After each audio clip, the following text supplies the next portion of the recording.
Senhor Presidente, Senhor Primeiro-Ministro, Senhoras e Senhores Membros do Governo, Senhoras e Senhores Deputados. A política que conta é a que responde pelas pessoas e o acordo para defender o país da destruição da direita está a fazer a diferença.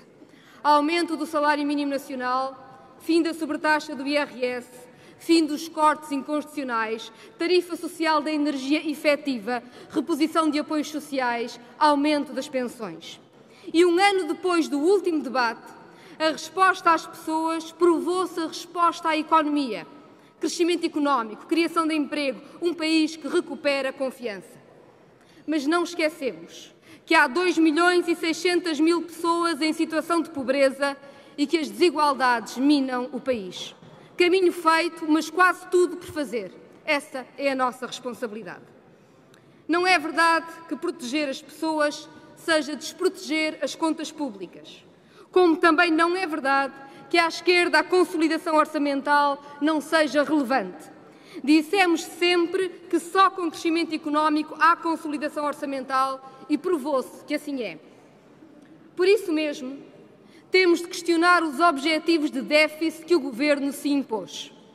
Esses objetivos do Governo foram além dos previstos no quadro europeu e podem tornar-se um obstáculo à própria consolidação a longo prazo, ao manter demasiadas restrições para que se dê resposta aos problemas estruturais do país. Não chegamos agora ao debate sobre o que o Estado não investiu e podia investir. Dissemo-lo há muitos meses. 1.600 milhões de euros de diferença entre o déficit necessário para sair do procedimento de déficit excessivo e o déficit registado efetivamente.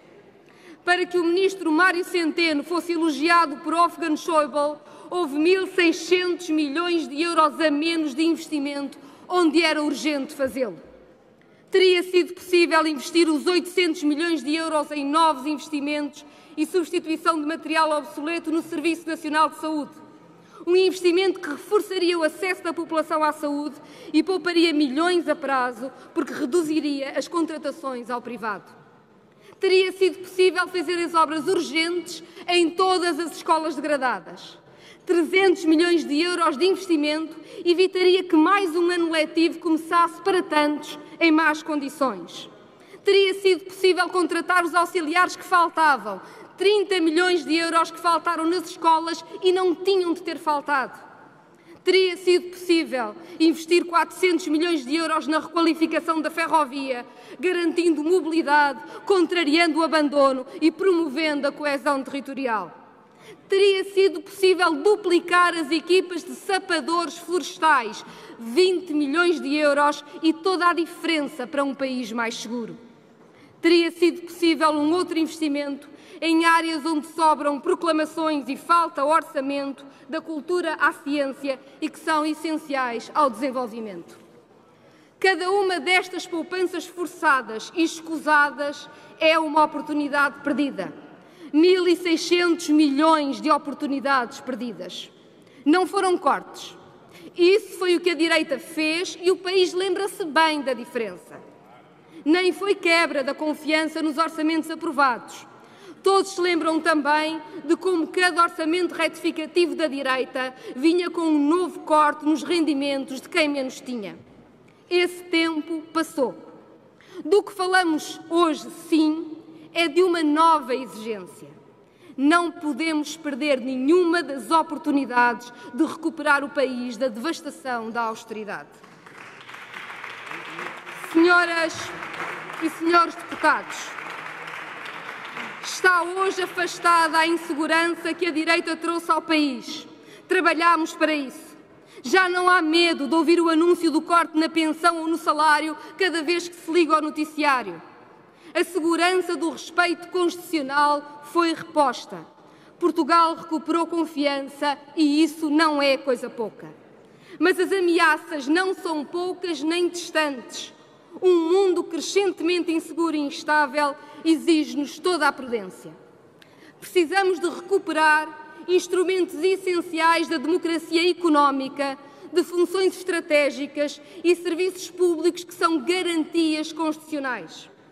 Quando olhamos para a instabilidade do sistema financeiro, sabemos que a entrega do Banif ao Santander foi um erro, como é um erro entregar o novo banco ao Lone Star.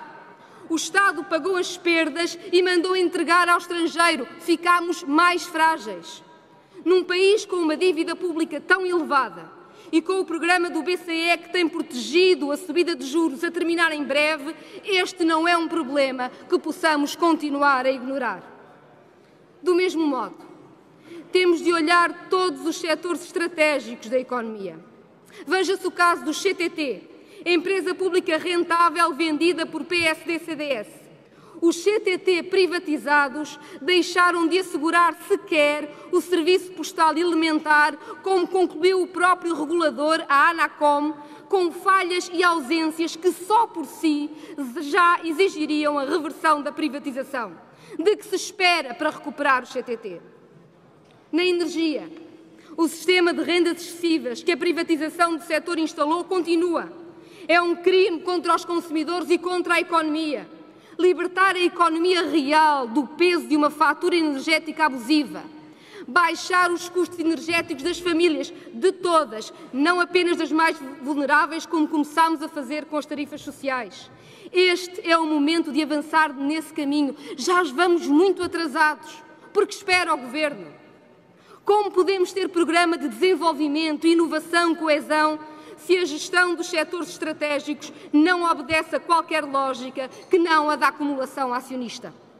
Na PT, mais uma das empresas destruídas na voracidade das privatizações, a Altice prepara o despedimento de milhares de trabalhadores, fintando todas as regras e gabando-se disso mesmo até no Parlamento.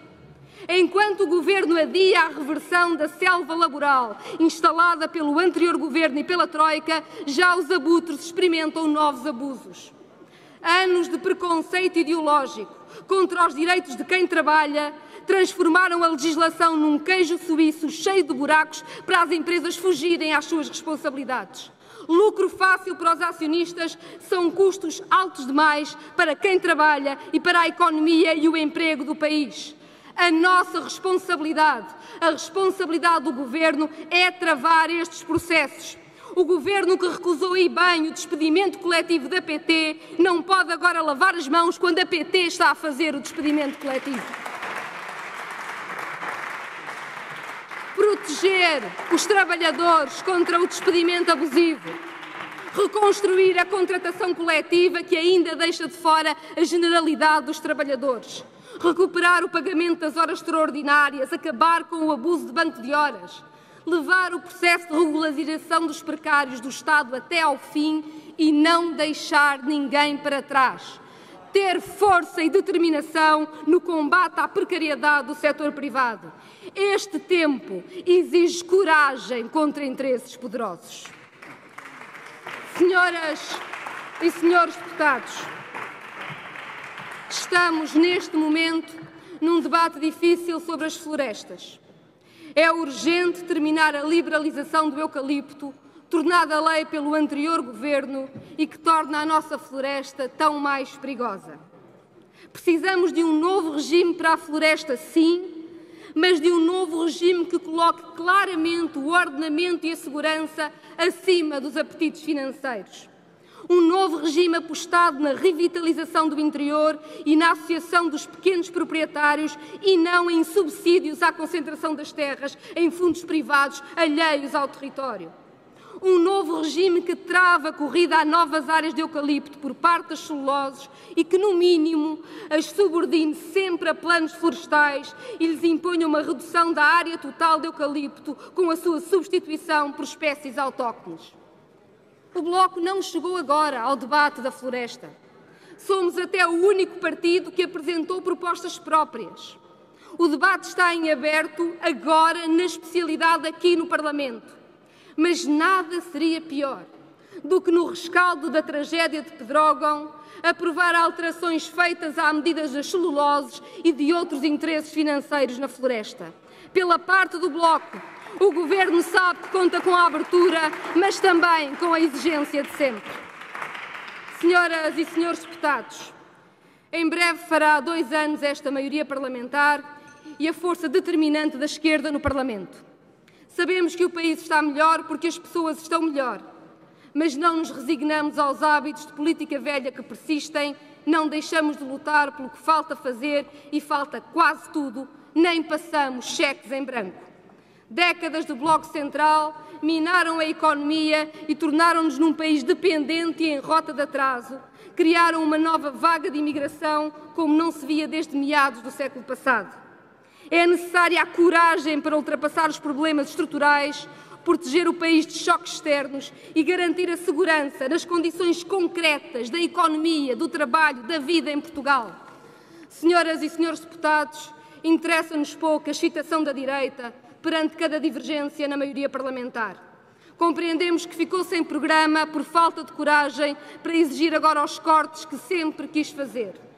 Sem novidade, este debate do Estado da Nação confirmou também que a exigência e a alternativa políticas, a luta pelos de baixo, no Parlamento como no país, estão e como sempre estiveram à esquerda.